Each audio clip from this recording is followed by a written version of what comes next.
Hey, welcome back. It's Mickey Mikeworth, and thank you for joining me on the journey of the 12-week year. 12-week year is a book. It is also a process. It is a process that I teach in accountability group. So if you are part of our accountability group, welcome back. If you are new to our accountability group, that's great. Definitely leave us something in the comment section so that we can be part of your journey. And so today I'm going to just talk about one quick short tip on what to do, and that is doing the repair versus leaving it.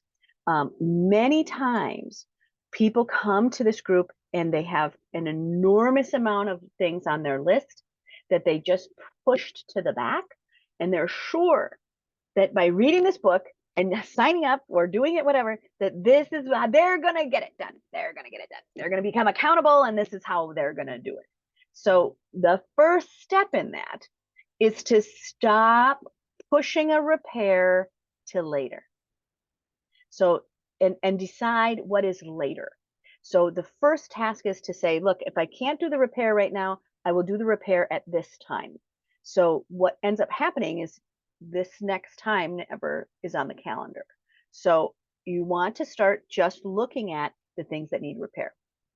So when you are doing that, I want you to just take a pen and paper and be like, okay, here's all the things that I need to have repaired in my life.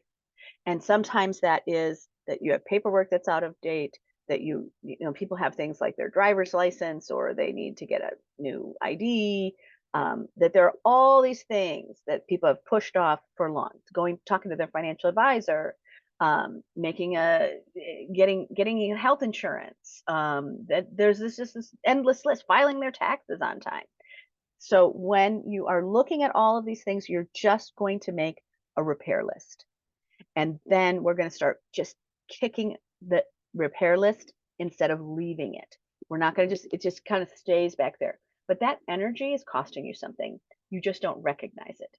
So once it's done, you'll start to feel your shoulders relax a little bit because you're in line, right? And it's a safety piece, right? And it's also a safety pledge to be able to say, yeah, I'm going to do the things that keep me healthy and alive, and I'm going to put those as something that is needed and important first.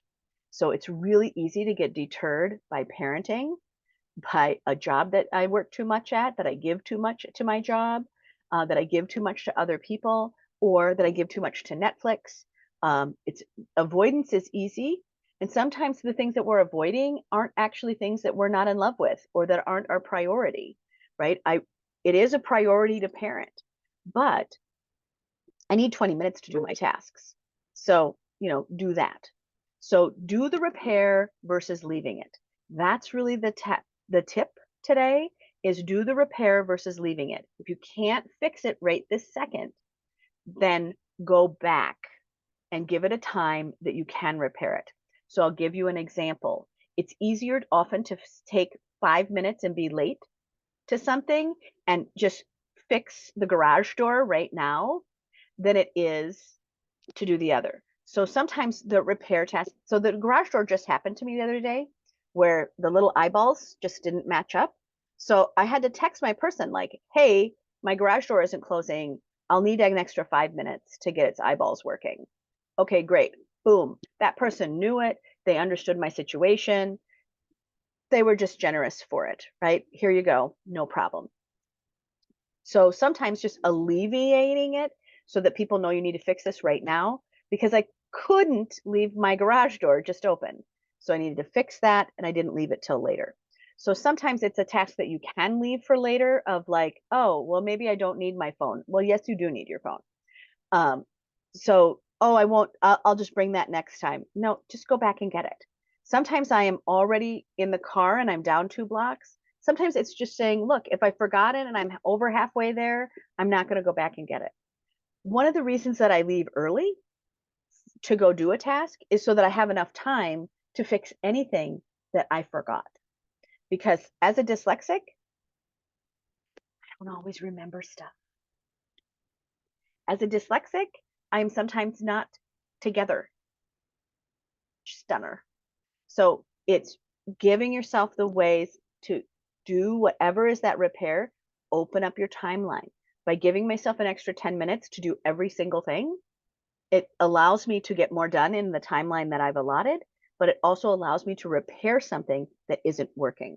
So if I start my Zoom call 30 minutes ahead, it gives me a chance to find out if there's an update, because nothing is worse than trying to be the leader on a group and your Zoom isn't working. How about that? Give yourself an extra 10 minutes in case Zoom decided to update itself, because the world updates itself and they don't tell you. So with that, do the repair. You will succeed, and have a great day. Bye.